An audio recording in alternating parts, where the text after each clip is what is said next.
بسم اللہ الرحمن الرحیم. In the name of Allah, the Beneficent, the Merciful. سلام على عباده الذين اصطفى أما بعد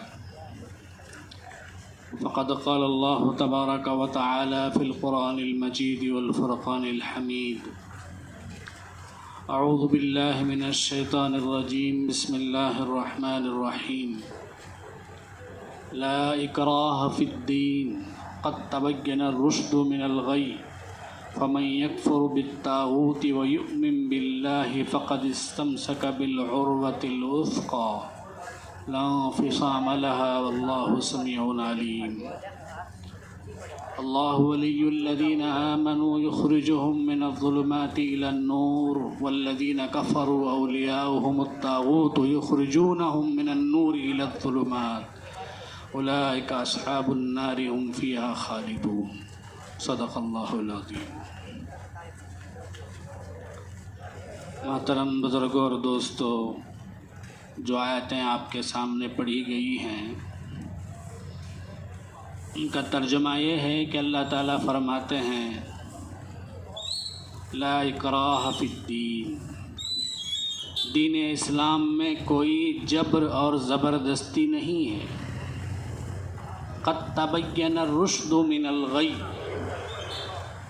ہدایت گمراہی سے ممتاز ہو چکی ہے، ہدایت اور گمراہی میں امتیاز ہو چکا ہے. فمن یکفر بالطاغوت ویؤمن باللہ، لہذا جو بھی شخص شیطان کا انکار کرے، گمراہ کرنے والے کسی بھی شخص کا انکار کرے، ویؤمن باللہ، اللہ پر ایمان لائے، فقد استمسک بالعروۃ الوثقی، تو وہ مضبوط حلقے کو تھامنے والا ہو جائے گا. لن انفصام لہا، ایسا حلقہ جو کبھی ٹوٹے گا نہیں. واللہ سمیع علیم، اللہ سننے والے ہیں، جاننے والے ہیں. آگے فرماتے ہیں اللہ ولی الذین آمنوا، اللہ ایمان والوں کا ولی ہے، دوست ہے. یخرجہم من الظلمات الی النور، اللہ ایمان والوں کو تاریکیوں سے، اندھیروں سے، گمراہیوں سے نکال کر روشنی کی طرف لاتا ہے. والذین کفروا اولیاؤہم الطاغوت، کافروں کا دوست، کافروں کے دوست شیاطین ہیں، بت ہیں اور اللہ کے سرکش لوگ ہیں، جو یخرجونہم من النور الی الظلمات، جو لوگوں کو روشنی سے اندھیرے کی طرف لاتے ہیں. یہ لوگ سب کے سب جہنمی ہیں، وہ جہنم میں ہمیشہ رہیں گے. تو بزرگوں، سب سے پہلے اللہ نے فرمایا لا اکراہ فی الدین، دین اسلام میں جبر نہیں ہے، زبردستی نہیں ہے. تفسیر کی کتابوں میں ایک چھوٹا سا واقعہ اس آیت کے تحت لکھا ہے کہ مدینے میں ایک صحابی تھے ابو الحسین رضی اللہ تعالیٰ عنہ. ان کے دو بیٹے تھے. ملک شام سے ایک تجارتی قافلہ مدینے آیا نبی صلی اللہ علیہ وسلم کے نبی بنائے جانے سے پہلے. تو ان قافلے والوں نے ان کے دونوں بیٹوں کو عیسائیت کی دعوت دی، نصرانیت کی دعوت دی. وہ دونوں بیٹے نصرانی ہو گئے. اتنا ہی نہیں، وہ انہی کے ساتھ ملک شام کو چلے گئے. اس کے بعد نبی صلی اللہ علیہ وسلم نبی بنائے گئے تو ابو الحسین رضی اللہ عنہ اسلام قبول کر لیے. چند دنوں کے بعد وہ دونوں بیٹے جو نصرانی عیسائی ہو چکے تھے مدینے آئے. تو ابو الحسین رضی اللہ عنہ کو بڑی فکر ہوئی کہ میرے دونوں بیٹے مسلمان نہیں ہیں، نصرانی ہیں، انہیں کسی نہ کسی طرح اسلام پر لانا چاہیے. چنانچہ انہوں نے جا کے ان دونوں کو اسلام کی دعوت دی، لیکن وہ نہیں مانے. تو ابو الحسین رضی اللہ عنہ نبی صلی اللہ علیہ وسلم کی خدمت میں حاضر ہوئے اور آ کر کہا اے اللہ کے نبی صلی اللہ علیہ وسلم، میں دیکھ رہا ہوں کہ میرے سامنے میرے جسم کا ایک ٹکڑا جہنم میں جانے والا ہے، میں اسے کیسے برداشت کروں؟ لہٰذا آپ میرے دونوں بیٹوں کو مجبوراً اسلام میں داخل کروائیے، میرے دونوں بیٹوں پر جبر کیجیے تاکہ وہ مسلمان ہو جائیں۔ تو مفسرین کہتے ہیں کہ اس وقت یہ آیت نازل ہوئی کہ اللہ نے کہا کہ دین میں جبر نہیں ہے، زبردستی نہیں ہے۔ کیسے ہو سکتا ہے جبر؟ ایمان تو دل کا عمل ہے۔ ایمان کسے کہتے ہیں؟ دل سے ماننے کو کہتے ہیں۔ اب تم ظاہری طور پر مارو گے، اعضاء پہ مارو گے، دھمکی دو گے تو زبانی طور پر بولے گا وہ اسلام کا کلمہ، دل سے کہاں سے بولے گا؟ تو زبردستی کرنے سے دل سے تو کلمہ نہیں نکلے گا نا، تو کہاں سے مومن ہوگا وہ؟ تو ایمان لانے پر اکراہ زبردستی کر ہی نہیں سکتے، کیونکہ ویسا ایمان تو معتبر ہی نہیں ہے اسلام میں، جسے دل سے نہ مانے، صرف اپنی جان بچانے کے لیے کوئی یہ زبان سے بول دے تو کیا وہ مومن ہو جاتا ہے؟ نہیں ہوتا ہے۔ دل سے ماننے کا نام جو ہے ایمان ہے، اسلام ہے، تبھی جا کے وہ مومن ہوگا، مسلمان ہوگا۔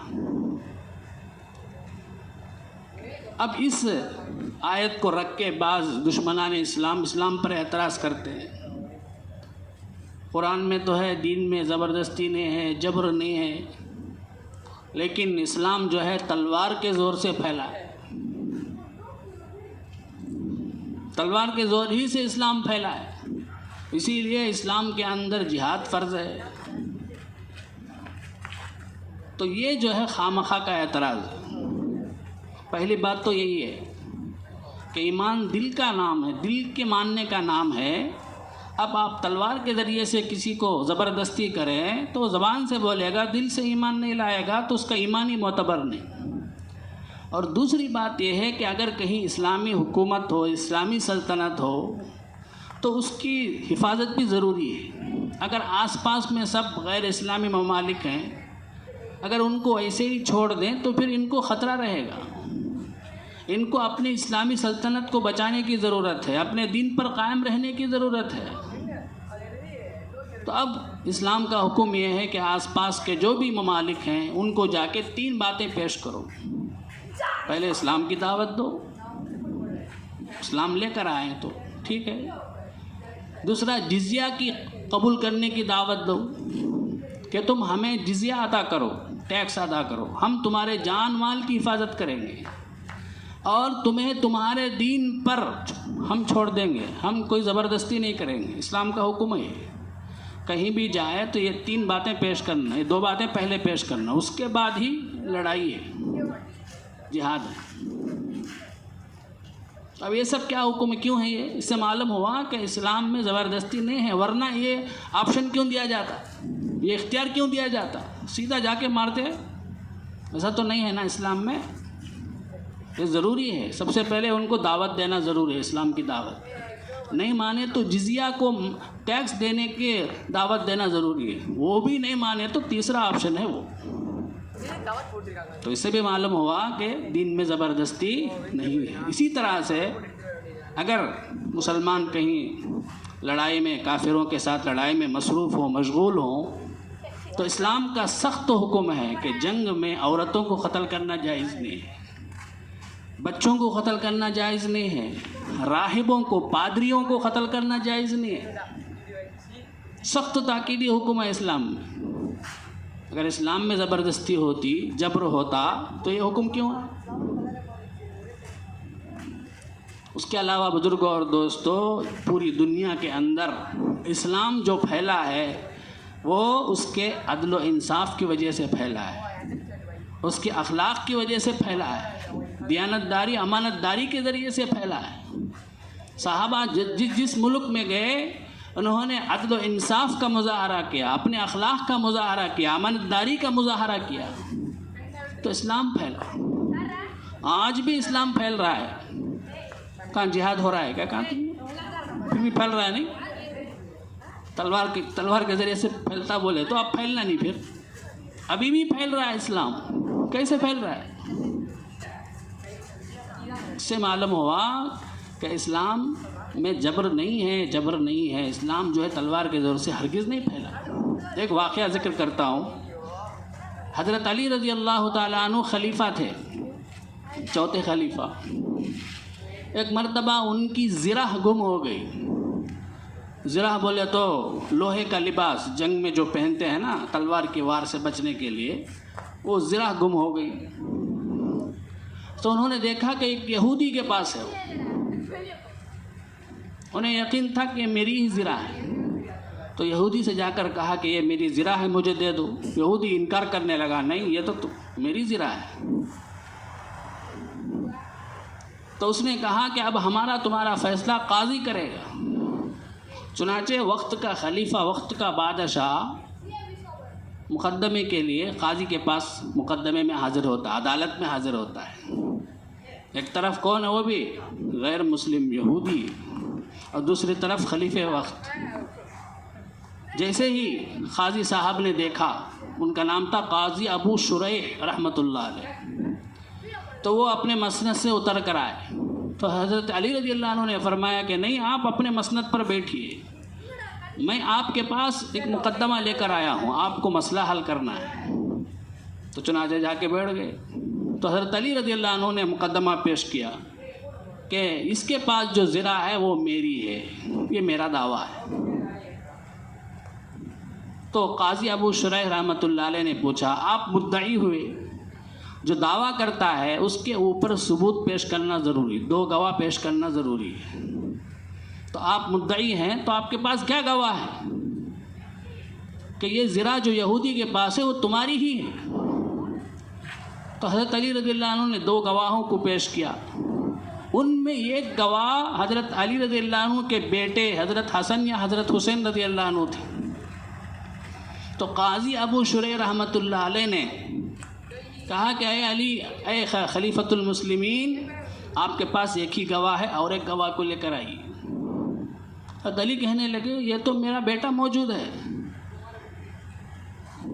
اللہ کے نبی صلی اللہ علیہ وسلم نے میرے بیٹے کو جنتیوں کے نوجوانوں کا سردار بتایا ہے، اس سے بڑھ کر اور کیا گواہی چاہیے؟ قاضی ابو شریح رحمۃ اللہ علیہ نے کہا ہاں میں مانتا ہوں، یہ بالکل سچ ہے کہ یہ جنت کے نوجوانوں کے سردار ہیں، لیکن بیٹے کی گواہی باپ کے حق میں قبول نہیں ہوتی اسلام میں. بیٹا اگر باپ کے موافقت میں، فیور میں اگر فائدہ گواہی دے تو اس کی گواہی قبول نہیں ہوگی.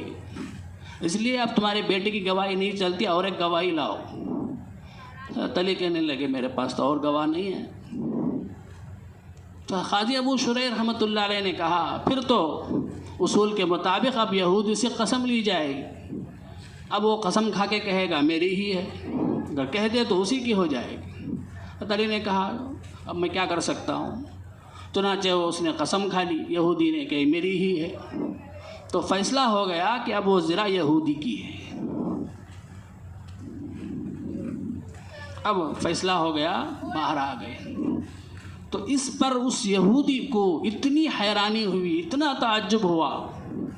وہ قاضی جس کو خلیفہ نے طے کیا، مقرر کیا، قضاوت کے عہدے پر بٹھایا، مسند پر بٹھایا، وہ قاضی وقت کے خلیفہ کے خلاف جاتا ہے اور اپنے دشمن یہودی کے حق میں فیصلہ دیتا ہے. اس سے بڑھ کر کیا دلیل ہے اسلام کے سچے ہونے کی؟ یہ کہہ کے فوراً اس نے کلمہ پڑھا، اشہد اللہ الہ الا اللہ و اشہد ان محمد الرسول. یہ تاریخ میں لکھا ہوا ہے. تو ایسے بے شمار واقعات ہیں بزرگوں اور دوستوں. اس طرح کے ذریعے سے اسلام کے عدل سے، انصاف سے، اخلاق سے، دیانتداری سے، امانتداری سے اسلام پھیلا ہے. یہ جو دشمنان دین کہتے ہیں کہ اسلام تلوار کے زور سے پھیلا ہے، بالکل غلط ہے، بالکل جھوٹ ہے. آگے اللہ کہتا ہے فَمَن يَكْفُرُ بِالطَّاغُوتِ وَيُؤْمِن بِاللَّهِ فَقَدِ اسْتَمْسَكَ بِالْعُرْوَةِ الْوُثْقَىٰ لَا انفصام لَهَا وَاللَّهُ سَمِيعٌ عَلِيمٌ. جو بھی شخص، طاغوت کسے کہتے ہیں؟ مفسرین کہتے ہیں یا تو طاغوت سے بت مراد ہے، یا تو شیطان مراد ہے، یا جو بھی گمراہ کرنے والا ہے لوگوں کو وہ مراد ہے. اب آیت کا مطلب کیا؟ جو بھی شخص شیطان کا انکار کرے، بتوں کا انکار کرے، اپنے گمراہ کرنے والوں کا انکار کرے، اللہ پر سچا ایمان لائے، تو وہ اسلام کے مضبوط حلقے کو تھامنے والا ہو جائے گا، وہ کبھی بھی نہیں ٹوٹے گا، وہ اسلام کے مضبوط قلعے میں داخل ہو گیا، اسلام کے مضبوط حلقے کو پکڑ لیا، اب وہ ٹوٹے گا نہیں حلقہ۔ اس آیت کی تفسیر میں بھی ایک واقعہ حدیث کی کتابوں میں لکھا ہے۔ حضرت قیس ابن عباد رحمۃ اللہ علیہ کہتے ہیں، ایک مرتبہ میں مسجد نبوی میں بیٹھا ہوا تھا، ایک بزرگ جو ہے مسجد میں تشریف لائے، ان کے اوپر خشوع خضوع کے اثرات تھے، انہوں نے مختصر 2 رکعت نماز پڑھی، لوگوں نے ان کی طرف انگلیوں سے اشارہ کر کے کہا یہ جو بزرگ ہیں یہ جنتی ہیں۔ وہ نماز پڑھ کے جانے لگے تو قیس ابن عباد فرماتے ہیں میں ان کے پیچھے پیچھے چلا، جا کے ان سے ملاقات کیا اور جا کر کہا کہ لوگ آپ کے بارے میں اس طرح کہتے ہیں کہ آپ جنتی ہیں۔ تو بزرگ کہنے لگے لوگوں کو ایسا نہیں کہنا چاہیے، جو ان کو معلوم نہیں ہے اس کے بارے میں ایسا نہیں کہنا چاہیے۔ کسی کے بارے میں ہم بول سکتے ہیں کہ جنتی ہیں کر کے؟ نہیں بول سکتے۔ ہاں نبی صلی اللہ علیہ وسلم نے کسی کو جنتی کر کے کہہ دیا ہو، جیسے عشرہ مبشرہ ہیں، ان کو ہم کہہ سکتے ہیں۔ تو اس کے بعد انہوں نے کہا کہ لوگ اصل میں مجھے جنتی اس لیے کہتے ہیں کہ میں نے نبی صلی اللہ علیہ وسلم کے زمانے میں خواب دیکھا کہ میں ایک سرسبز و شاداب ہرے بھرے باغ میں ہوں، بہت بڑے باغ میں ہوں، اس باغ میں ایک لوہے کا کھمبا ہے، میں اس لوہے کے کھمبے کے پاس گیا، مجھ سے کہا گیا کہ اس کھمبے پر چڑھو، اس سے چڑھنا نہیں ہوا تو کسی ایک طاقتور آدمی نے مجھے کھمبے پر چڑھایا۔ اس کھمبے کا نچلا حصہ زمین میں تھا اور اوپر والا حصہ آسمان میں تھا، اور اوپر جو ہے ایک حلقہ تھا، پکڑنے کے لیے حلقہ تھا، تو مجھے اوپر تک چڑھایا گیا اور جا کے میں نے اس حلقے کو پکڑ لیا۔ اس کے بعد اچانک میری نیند بیدار ہو گئی تو میں نے دیکھا کہ وہ حلقہ میرے ہاتھ میں ہے، وہ حلقہ میرے ہاتھ میں۔ میں نبی صلی اللہ علیہ وسلم کی خدمت میں حاضر ہوا اور آ کر خواب بیان کیا تو آپ صلی اللہ علیہ وسلم نے کہا کہ وہ باغ جو ہے وہ اسلام کا باغ ہے، وہ جو ستون ہے، کھمبا ہے، وہ دین اسلام کا کھمبا ہے، ستون ہے۔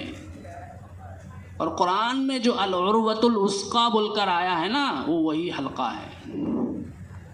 اور وہ کون ہے صحابی؟ حضرت عبداللہ ابن سلام رضی اللہ تعالیٰ عنہ۔ تو بہرحال جو آدمی اللہ اس کے رسول پر سچا پکا ایمان لائے گا اور گمراہ کرنے والی جتنی بھی چیزیں ہیں ان سے بچے گا، وہ اسلام کے مضبوط حلقے کو تھامنے والا ہو جائے گا، کبھی بھی وہ اسلام سے نہیں ہٹے گا، نہیں پھرے گا۔